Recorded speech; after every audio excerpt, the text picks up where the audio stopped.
Hotman Paris bongkar pertemuan rahasia Lesti Kejora dan Rizky Bilar sebelum damai. Kasus KDRT yang dilaporkan Lesti Kejora terhadap suaminya Rizky Bilar berakhir damai. Lesti Kejora memutuskan untuk mencabut laporan KDRT Rizky Bilar pada Jumat 13 Oktober lalu.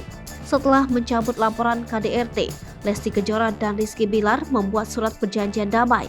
Sementara itu, pengacara kondang Hotman Paris membongkar pertemuan rahasia antara Lesti dan Bilar. Rupanya pertemuan itu dilakukan sebelum Lesti berangkat ibadah umroh, tepatnya sebelum Bilar resmi menjadi tersangka kasus KDRT dan beberapa hari ditahan di Polres Metro Jakarta Selatan.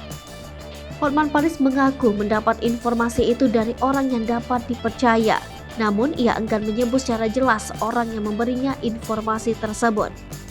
Hotman lantas menyinggung pertemuan Lesti dan Bilar di rumah sakit. Di sana, kata Hotman, Bilar meminta maaf kepada Lesti dan keluarga.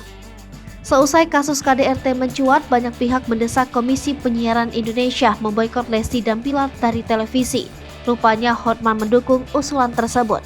Adapun Polres Metro Jakarta Selatan telah menghentikan penyidikan kasus KDRT yang dilaporkan Lesti terhadap Bilar. Proses perdamaian antara Lesti dan Bilar telah berlangsung di Polres Metro Jakarta Selatan.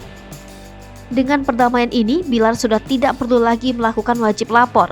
Hal itu disampaikan oleh Kasat Reskrim Polres Metro Jakarta Selatan, Kompol Irwandi Idrus. Irwandi mengatakan bahwa semua syarat terkait restoratif justice telah dipenuhi. Lebih lanjut, Irwandi menegaskan, kasus KDRT Bilar sudah dinyatakan SP3 oleh penyidik Polres Metro Jakarta Selatan. Artinya, penyidikan terkait perkara yang dilaporkan Lesti pada 28 September telah resmi dihentikan. Dengan dinampingi Lesti, Bilar meminta maaf kepada keluarga sang istri, terutama ayah dan ibu mertuanya.